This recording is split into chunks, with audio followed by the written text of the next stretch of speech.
Hi, here we go. This is Mrs. Stenson, and we're going to be reading The Year of Billy Miller, and it's by Kevin Henkes, and this is our One School, One Book for this year, for the 2018-19 school year, and I'm going to start with Chapter 1, and we'll see what goes on with Billy.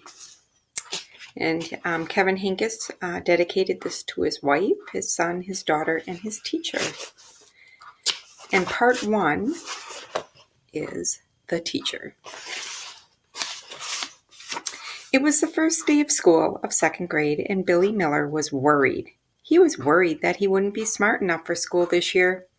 There was a reason he was worried. 2 weeks earlier, on their drive home from visiting Mount Rushmore and the Black Hills of South Dakota, Billy Miller and his family stopped in Blue Earth, Minnesota, to see the statue of the Jolly Green Giant. Billy instantly recognized the giant from the labels of canned and frozen vegetables. The statue was spectacular, so tall, and the greenest green Billy had ever seen. Billy was wearing his new baseball cap that said Black Hills in glossy silver embroidery. It was a blustery day. The flag on the nearby pole snapped in the wind. Billy raced ahead of his family up the steps to the lookout platform. As he stood between the giant's enormous feet, a sudden gust of wind lifted the cap from his head. His cap sailed away. Without thinking, Billy stepped onto the middle rung of the guardrail, leaned over, and reached as far as he could. He fell to the pavement below. The next thing Billy remembered was waking up in a hospital. His parents, whom he called Mama and Papa, were with him, as with his 3-year-old sister Sally, whom everyone called Sal. After tests were done, the doctor proclaimed Billy miraculously unharmed, except for a lump on his head. "You fell exactly the right way to protect yourself," the doctor told him. "You're a lucky young man." "And Papa got your hat back," said Sal. When they returned home, Billy proudly showed his lump and his cap to his best friend Ned. He called his grandmother on the phone and told her about the incident, too. Everything seemed all right until a few nights later when Billy overheard his parents talking in the kitchen. "I'm worried about him," said Mama. "He's fine," said Papa. "Everyone said he's fine, and he seems fine. He is fine." "You're probably right," said Mama. "But I worry that down the line something will show up. He'll start forgetting things." "He already forgets things," said Papa. "He's a 7-year-old boy." "You know what I mean," said Mama. She paused. "Or he'll be confused at school. Or—" That's all Billy heard. He snuck up to his room and closed the door. And that's when he started to worry. Billy didn't tell anyone that he was worried. Sometimes he didn't know how to say what he was thinking. He had words in his head, but they didn't always make it to his mouth. This happened often, even before the fall. "Happy first day of school," said Mama. "Happy first day of school," said Papa. Billy had noticed long ago that one of his parents often repeated what the other one said. Without taking the time to sit at the table, Mama rushed about the kitchen, stealing a few bites of Papa's toast and a gulp of his coffee. She hoisted her big canvas bag onto the counter and reorganized its contents. It was Mama's first day of school, too. She taught English at the high school down the street. While Billy was eating his pancakes, Papa reread aloud the letter that Miss Silver, the second grade teacher, had sent during the summer.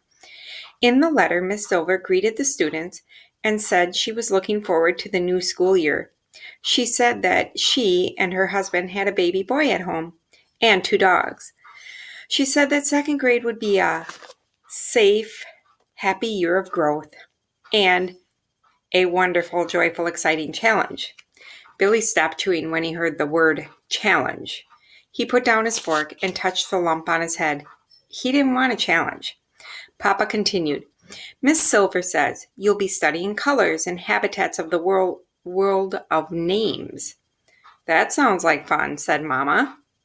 "My students will be studying Beowulf and Paradise Lost."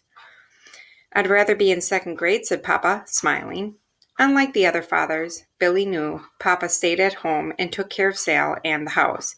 Papa was an artist. He was waiting for a breakthrough. That's what he always said. He was currently working on big sculptures made of found objects, Pieces of old machines, tree limbs, and broken furniture filled the garage and spilled out onto the driveway. They were scattered across the yard, too. Billy loved watching Papa work. There was always something lying around that was fun to play with. "Gotta go," said Mama. She kissed Papa on his bushy orange beard. She kissed Billy on his lump. "Have a fantastic day," she said, "and kiss Sal for me when she wakes up." Just like that, Mama was gone, the smell of her lemony shampoo hanging in the air for a moment. Papa cleared his throat and shook Miss Silver's letter with a flourish. Billy could tell he was trying to be funny. In a deep, rumbling voice, he said, "This utterly fascinating letter concludes by stating that currently this is, in fact, according to the Chinese, the year of the rabbit." Papa used his regular voice again. "That's pretty great, don't you think? The year of the rabbit?" Billy shrugged. Normally, this would have interested him, but he was preoccupied. "Maybe you'll have carrots for a snack every day," said Papa. Silence. "Papa?" said Billy. "But, Papa, will I be smart enough for second grade?" "Of course you will," said Papa. He was looking right at Billy, directly into his eyes. Billy glanced down at what was left of his pancakes. With his thick, work-gnarled finger, Daddy lifted Billy's chin. Their eyes met and held. "Miss Silver and the great nation of China might think that this is the year of the rabbit," said Papa. "But I know, and I know everything, that this is the year of Billy Miller." Billy smiled. He couldn't not. He repeated Papa's words in his head. This is the year of Billy Miller. I wonder what kind of year Billy Miller is going to have. We'll find out as we read along in the book.